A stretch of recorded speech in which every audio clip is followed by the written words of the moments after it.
চলেন সেই ইউনুস আলাইহিস সালামের আপনি ঘটনা একটু আলোকপাত করেন। ইউনুস আলাইহিস সালামের ঘটনা একটু আপনি অধ্যয়ন করেন।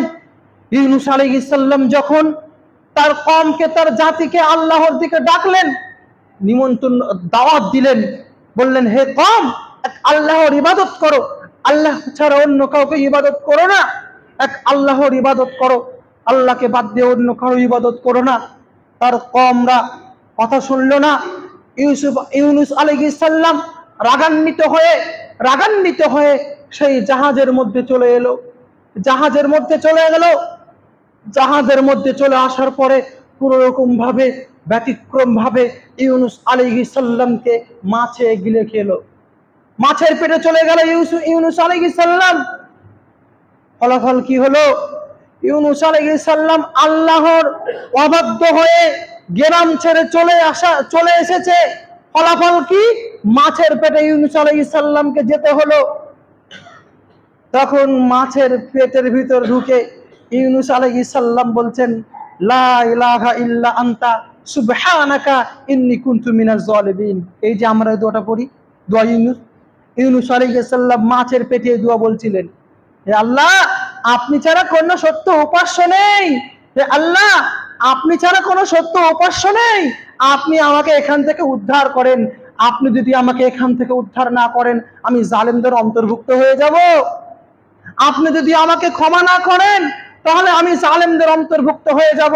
ইউনুস আলাইহিস সালাম মাছের পেটের মধ্যে এই দোয়া করতে থাকলেন, মানে অনুতপ্ত হতে লাগলেন, অনুতপ্ত, ক্ষমা ভিক্ষা চাইতে লাগলেন বিপদের সময়।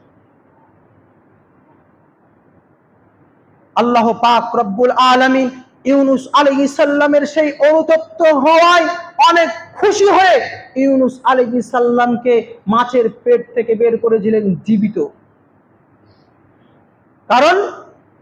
কারণ ইউনুস আলাইহিস সালাম অনুতপ্ত হয়েছিলেন। সম্মানীয় উপস্থিতি, আমি যেটা আপনাকে বলতে চাইছি, অনুতপ্ত হলে বিপদ থেকে উদ্ধার হওয়া যায়।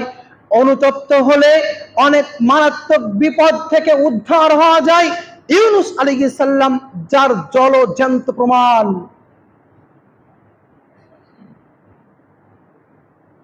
আপনি অনেক মারাত্মক রোগে আক্রান্ত হয়ে আছেন।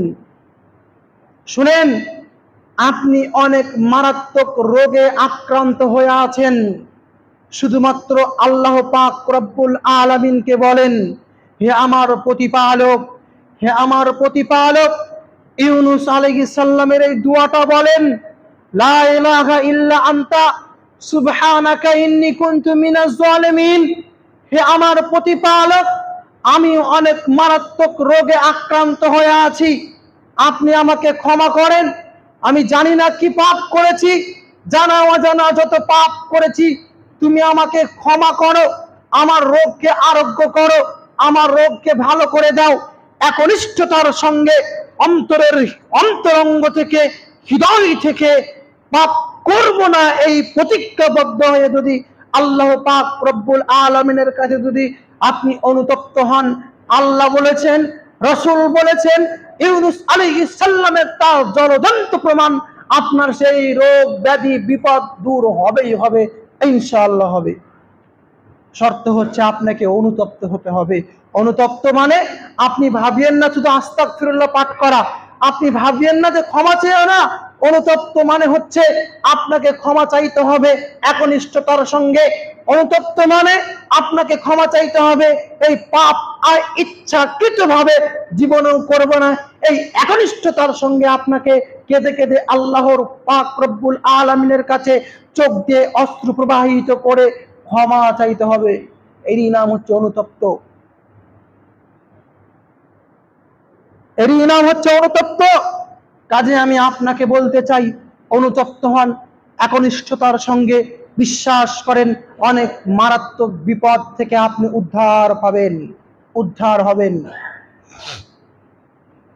সম্মানীয় উপস্থিতি, চলেন আমি আপনাকে একটি সাহাবীর ঘটনা বলি। উমর রাদিয়াল্লাহু তাআলা আনহু, এই সাহাবীর নাম কে বা না জানে? সবাই জানি আমরা এই সাহাবীর ঘটনা, সবাই জানি আমরা এই সাহাবীর নাম। উমর রাদিয়াল্লাহু তাআলা আনহু যখন অমুসলিম ছিলেন, যখন তিনি ইসলাম ধর্ম গ্রহণ করেনি, তখন মুসলমানদের প্রতি অনেক অত্যাচার করত, মুসলমানদের প্রতি জুলুম নির্যাতন করত, মুসলমানদেরকে সে দেখতে পারত না। যখন ইসলামের ছায়াতলে মুহাম্মদ সাল্লাল্লাহু আলাইহি ওয়াসাল্লামের সংস্পর্শে যখন ইসলামের ছায়াতলে আশ্রয় গ্রহণ করলেন, ইসলামের ছায়াতলে যখন আশ্রয় নিলেন, তখন আগে বিগত যত পাপ ছিল, যত পাপ করেছে, সমস্ত পাপকে স্মরণ করে নিয়ে উমর রাদিয়াল্লাহু তাআলা আনহু অনুতপ্ত হয়ে আল্লাহকে বলছেন, হে আল্লাহ, আমি অনেক পাপ করেছি, আমি মারাত্মক অন্যায় অপরাধ করেছি, অমুসলিম থাকা অবস্থায় আমি মারাত্মক বড় বড় অত্যাচার করেছি। হে আমার প্রতিপালক, হে আমার দয়াবান, আপনি আমাকে ক্ষমা করেন। উমর ফারুক রাদিয়াল্লাহু তাআলা আনহু আজীবন এই দোয়া করতে আছেন, আজীবন এই দোয়া করতেছিলেন। একদিন দোয়া কত বড় পাওয়ারফুল দেখেন, অনুতপ্ত হওয়া কত বড় পাওয়ারফুল দেখেন। ওমর রাদিয়াল্লাহু তাআলা আনহুকে আল্লাহ পাক রব্বুল আলামিনের আদেশে রাসূল সাল্লাল্লাহু আলাইহি ওয়াসাল্লাম ফারুক উপাধি দিলেন। ফারুক উপাধি দিলেন। ফারুক মানে সত্য মিথ্যা পার্থক্যকারী। ফারুক মানে সত্য মিথ্যা পার্থক্যকারী।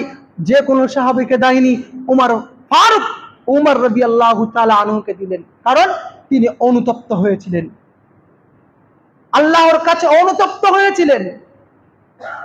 শুধু তাই না, অনুতপ্ত হওয়ার এত বড় পাওয়ার, অনুতপ্ত হওয়ার এত বড় পাওয়ার, ওমর রাদিয়াল্লাহু তাআলা আনহুকে দ্বিতীয় খলিফা হিসাবে তিনি নাই বিচার নাই প্রতিষ্ঠা হিসেবে পরিচয় লাভ করেছিলেন। যে উমর ফারুক নাই বিচার করে, উমর ফারুক নাই প্রতিষ্ঠিত করার জন্য দ্বিতীয় খলিফা নিযুক্ত হয়েছে, এই বলে পরিচয় লাভ করেছিলেন। চিন্তা করতে পেরেছিলেন? চিন্তা করতে পারছেন যে অনুতপ্ত হওয়ার ফজিলত, অনুতপ্ত হওয়ার মর্যাদা কতটুকু? আমি যেটা আপনাকে বলতে চাই, এভাবে যদি বলি, অনেক সাহাবী, অনেক নবী, অনেক বানী ইসরাইলের কাহিনী বলা যাবে যে অনুতপ্ত হলে ফলাফল কত ভালো আছে। কাজেই আল্লাহ পাক রব্বুল আলামিন যেই ব্যক্তি অনুতপ্ত হয়েছে তাকে ফল দিয়েছে। কাজেই আমরা মানুষ, আমরা আদম সন্তান, আমাদের ভুল হওয়াটা স্বাভাবিক। কাজে আপনাকে বলতে চাইছি, যখনই আমাদের ভুল হবে আল্লাহ পাক রব্বুল আলামিনের কাছে আমরা অনুতপ্ত হব, আল্লাহ পাক রব্বুল আলামিনের কাছে আমরা ক্ষমা ভিক্ষা চাইব। এরপরে চলেন আমি আপনাকে বলি, অনুতপ্ত হলে আল্লাহ পাক রব্বুল আলামিন কতটা খুশি হন। অনুতপ্ত হলে আল্লাহ পাক রব্বুল আলামিন কতটা খুশি হন আমি আপনাকে বলি, আপনি শুনেন, হাদিস শুনেন একটা। আনাস রাদিয়াল্লাহু তাআলা আনহু قال, আনাস রাদিয়াল্লাহু তাআলা আনহু তিনি বলেন, সহিহুল বুখারীর মধ্যে 6309 নম্বর হাদিসের মধ্যে আনাস রাদিয়াল্লাহু তাআলা আনহু তিনি বলেন, قال রাসূলুল্লাহ সাল্লাল্লাহু আলাইহি ওয়াসাল্লাম, রাসূল সাল্লাল্লাহু আলাইহি ওয়াসাল্লাম তিনি বলেছেন, কি জানো, কোন বান্দা যদি আল্লাহু আফরাহু বিতাওবাতি আবদিহি আহাদুকুম শাকাতা আলা বাঈরিহি, কোন বান্দা যদি আল্লাহর কাছে অনুতপ্ত হয়, কোন বান্দা যদি আল্লাহর কাছে অনুতপ্ত হয়, তাহলে আল্লাহ কত খুশি হয় তোমরা কি জানো? শোনো, আল্লাহ কত খুশি হয়। তোমাদেরকে আমি একটা উদাহরণ দিই, তোমরা শোনো। একজন ব্যক্তি সে তার একটি উট নিয়ে এবং কিছু খাদ্য সামগ্রী নিয়ে, একজন ব্যক্তি একটি উট, পানি এবং কিছু খাদ্য সামগ্রী নিয়ে মরুভূমি গেল উটটা চড়াতে। তো লোকটি উট চড়াতে দিয়েছে, উটের গলায়, উটের পিঠে খাদ্য সামগ্রী দিয়েছে। লোকটি এক জায়গায় বিশ্রাম নিচ্ছিল। বিশ্রাম নিতে নিতে কিছুক্ষণ পরে দেখে উটটা হারিয়ে গেছে, খাদ্য সামগ্রী নিয়ে কোথায় চলে গেছে, উটটাকে আর খুঁজে পাচ্ছে না। ফাঁকা মরুভূমি, কেউ নাই। ফাঁকা মরুভূমি, কেউ নাই, শুধু বালি আর বালি, মরুভূমি আর মরুভূমি, কেউ নাই। সেই লোকটা নিরাশা হয়ে গেছে, আশা ছেড়ে দিয়েছে। হায় হায়, কি যে করি, আমি খাবার নিয়ে এসেছিলাম, বাড়ি পৌঁছানো তো যাবে না, বাড়ি পৌঁছাতে তো বহুত দিন সময় লেগে যাবে, আমি মনে হয় মারা যাব, আমার বাঁচার কোনো আর আশা নেই, না খেতে পেয়ে আমি মনে হয় এই জগৎ থেকে পরজগৎ চলে যাব, কোনো উপায় নেই আমার। সে নিরাশা হয়ে গেল, সে জীবনের আশা ছেড়ে দিলে, জীবনের আশা ছেড়ে দিয়ে একটি জায়গায় সে বিশ্রাম নিচ্ছে, আরাম করছে, একবারেই আশা নিরাশা নিয়ে বসে আছে। বসে থাকা অবস্থায় তার ঘুম চলে এলো। সে তো ভাবছে আমি মারা যাব, আমার তো কোনো উপায় নেই। ডিপ্রেশনের মধ্যে পড়ে সে বসে থাকে, কখন যে তার ঘুম চলে আসে সে বুঝতে পারে না। হঠাৎ করে তার ঘুম ভাঙলো। হঠাৎ করে যখন তার ঘুম ভাঙলো, ঘুম ভাঙার পরেই দেখে উটটা তার পাশে খাবার এবং পানি অর্থাৎ খাদ্য সামগ্রী নিয়ে দাঁড়িয়ে আছে। বলেন এই লোকটি কত খুশি হবে? বলেন এই লোকটি কত খুশি হবে? যে লোকটি ঘুমানোর আগে, কিছুক্ষণ আগে জীবনের আশা ছেড়ে দিয়েছিল, সে মৃত্যুবরণ করবে, সে মারা যাবে আশা করে নিয়েছিল, জীবন থেকে সে নিরাশা হয়ে গিয়েছিল, ডিপ্রেশনের মধ্যে সে ঘুমিয়ে গেছিল। হঠাৎ সে দেখে তার উটটা ফিরে এসেছে তার কাছে খাদ্য সামগ্রী দিয়ে। এই লোকটি কত খুশি হবে আপনি একটু অনুভব করেন। এই লোকটি কত আনন্দ হবে আপনি একটু অনুভব করেন। সে জীবন ফিরে পেল, সে উট ফিরে পেল, খাদ্য সামগ্রী সে খেতে পেল, কত খুশি হবে। আল্লাহ রসুল সাল্লাল্লাহু আলাইহি ওয়াসাল্লাম তিনি বলেন, হে বান্দা, হে আদমের ছেলে মেয়ে, তোমরা শোনো, তোমরা যদি আল্লাহর কাছে অনুতপ্ত হও, পাপের জন্য ক্ষমা ভিক্ষা চাও, এই লোকটির চাইতে লক্ষ কোটি গুণ আল্লাহ পাক রব্বুল আলামিন বেশি খুশি হন আপনার প্রতি যদি আপনি অনুতপ্ত হন। এই লোকটা কি খুশি হলো, এই লোকটার চাইতে লক্ষ কোটি গুণ বেশি খুশি হবে যদি আপনি আল্লাহর কাছে নিজের পাপের জন্য ক্ষমা ভিক্ষা চান। আপনার প্রতি আল্লাহ খুশি হবে। আমি আপনাকে বলতে চাইছি, বুঝাতে চাইছি যে অনুতপ্ত হওয়ার ফজিলতটা কতটুকু, অনুতপ্ত হওয়ার ফলাফলটা কি, নিজের পাপের জন্য ক্ষমা ভিক্ষা চাওয়ার পুরস্কারটা কি, এটা আমি আপনাকে বলতে চাইছি। এই হাদিসটা আপনি আজকে অন্তরের মধ্যে গেঁথে নেন। আজকের বক্তব্যের সব অংশ ভুলে গেলে বিশেষ করে হাদিসটা মনে রাখার, সারা জীবন মনে রাখার চেষ্টা করবেন যে আমি যদি অনুতপ্ত হই, নিজের পাপের জন্য ক্ষমা ভিক্ষা চাই, আমার জন্য, আমার প্রতি আমার আল্লাহ কতটা খুশি থাকে, কতটা খুশি থাকে। এই বাক্যটা বোঝাবার জন্য আমি আপনাকে হাদিসটা অনুবাদ করে শোনালাম। সম্মানীয় উপস্থিতি, বলছিলাম আমরা কত পাপ করে থাকি, জানা অজানা। আমাদেরকে অনুতপ্ত হতে হবে, আমাদেরকে অনুতপ্ত হতে হবে। আপনি যদি অনুতপ্ত হন, এই অনুতপের মাধ্যমেই আপনাকে জান্নাত দিবে আল্লাহ তাআলা। আপনি যদি অনুতপ্ত হন, এই অনুতপ্ত হওয়ার মাধ্যমেই মরে যাবেন, কবরের মাঝে আপনার আলোকময় করবেন আল্লাহ পাক রব্বুল আলামিন। আপনি যদি নিজের পাপের জন্য ক্ষমা ভিক্ষা চান, অনুতপ্ত হন, আল্লাহ পাক রব্বুল আলামিন আপনাকে জাহান্নাম থেকে মুক্তি দিবেন। কাজে বলতে চাই, দিনে একবার, রাত্রে উঠে হোক, যখনই হোক, একবার আল্লাহকে স্মরণ করেন, অনুতপ্ত হন নিজের পাপের জন্য। সম্মানীয় উপস্থিতি, যেটা আমি আপনাকে শেষ বাক্য বলতে চাই, মানুষ যখন মারা যায়, মৃত্যুর সময় মানুষ যখন মারা যায়, মৃত্যুর সময় মানুষ দেখেন না মানুষের চেহারা। মুমূর্ষ ব্যক্তিকে আপনি তো দেখেছেন, আপনারা তো দেখেছেন মুমূর্ষ ব্যক্তিকে, মৃত্যুর সময় তার চোখটা যেন বেরিয়ে যায়, মৃত্যুর সময় তার মুখ যেন বিকৃত ঘটায়, মৃত্যুর সময় মুমূর্ষ ব্যক্তি যেমন, মৃত্যুর সময় তার চেহারা যেমন বিবর্ণ হয়ে যায়, তার চেহারা যেমন বিকৃত ঘটে। আমরা ভাবি, মা বোনেরা ভাবে, আপনি ভাবেন যে হয়তো লোকটাকে পানি পিপাসা লেগেছে, হয়তো লোকটিকে শরবত খেতে যাইছে, শরবতের পিপাসা লেগেছে। আমি আপনি ভাবি, মা বোনেরা ভাবে, বাপ ভাইদেরা ভাবে যে হয়তো লোকটিকে পিপাসা লেগেছে, হয়তো লোকটি শরবত খেতে চাইছে। কে আছো গো, লোকটিকে শরবত দাও, কে আছো, লোকটিকে পানি দাও। না না, আপনি পানি খাওয়াবেন, পানি খেতে চাইবে না। আমি আপনাকে যেটা বলতে চাইছি, এই ব্যক্তি পানির পিপাসা না, এই ব্যক্তি শরবতের পিপাসা না।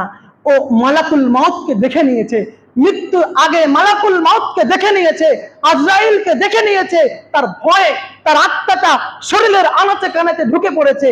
এই ভয়ে মালাকুল মউতের চেহারা দেখে তার ভয়ে চোখ গলা এরকম হচ্ছে, তার চোখ আত্মাটা বেরিয়ে যাচ্ছে, এই ভয়ে তার চোখগুলো বেরিয়ে যাচ্ছে।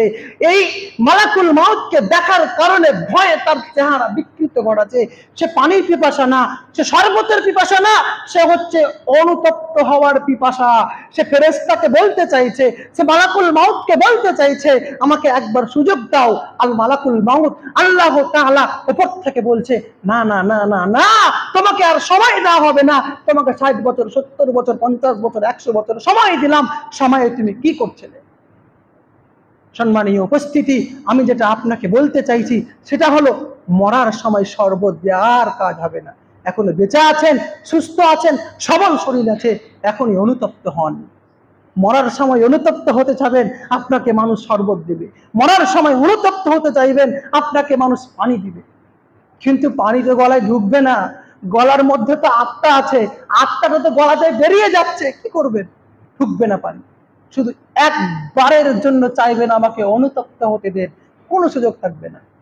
এই কারণে অনেক পাপী মানুষের মরার সময়, বেনামাজি, সুদখোর, ঘুষখোর, যত অন্যায় অপকর্ম করে, তাদের মরার সময় চেহারা বিকৃত ঘটায়।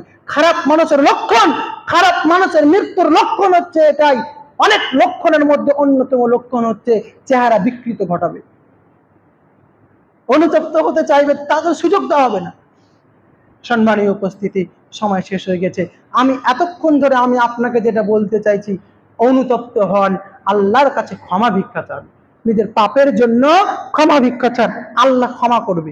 আল্লাহ বলেছে, বান্দা তুমি আমাকে একবার ডাকো, তুমি আমাকে ডাকো, আমি তোমার ডাকে সাড়া দেওয়ার জন্য সবসময় প্রস্তুত। এ কথা আল্লাহ তাআলা তিনি বলছেন। কাজে আপনাকে বলতে চাই, অনুতপ্ত হন, নিজের পাপের জন্য ক্ষমা ভিক্ষা চান। আপনি ভাবছেন আমার বয়স আছে, আমি এখন সুস্থ সবল, আমার পাওয়ার আছে, রক্ত গরম আছে, নামাজ না পড়লে কি হলো? অন্যায় অপকর্ম, সুদ ঘুষ ইত্যাদি যা ইচ্ছা তা অপকর্ম করবো, কোনো উপায় নেই। বিশ্বাস করেন, মৃত্যুর কোনো সময় নাই। কুল্লু নাফসিন যায়কাতুল মাউত, কখন মৃত্যু চলে আসবে আপনি বুঝতে পারবেন না। কখন মৃত্যু চলে আসবে? যখন মালাকুল মাউত চলে আসবে, আর সময় পাওয়া যাবে না। কাজেই সময় এখনো, এখনো বেঁচে আছেন, অনুতপ্ত সহকারে আল্লাহর কাছে ক্ষমা ভিক্ষা চান। দেখবেন আল্লাহ আপনার যাবতীয় যত পাপ ছিল সবকে ক্ষমা করে দিয়ে আল্লাহ পাক রব্বুল আলামিন আপনাকে পাক্কা ঈমানদার বানাবে। আল্লাহ পাক রব্বুল আলামিনের কাছে দোয়া করি, আল্লাহ পাক রব্বুল আলামিন আমাদেরকে যেন পাক্কা ঈমানদার হয়ে অনুতপ্ত হওয়ার তৌফিক দান করে। আমরা সকলে বলি আমিন।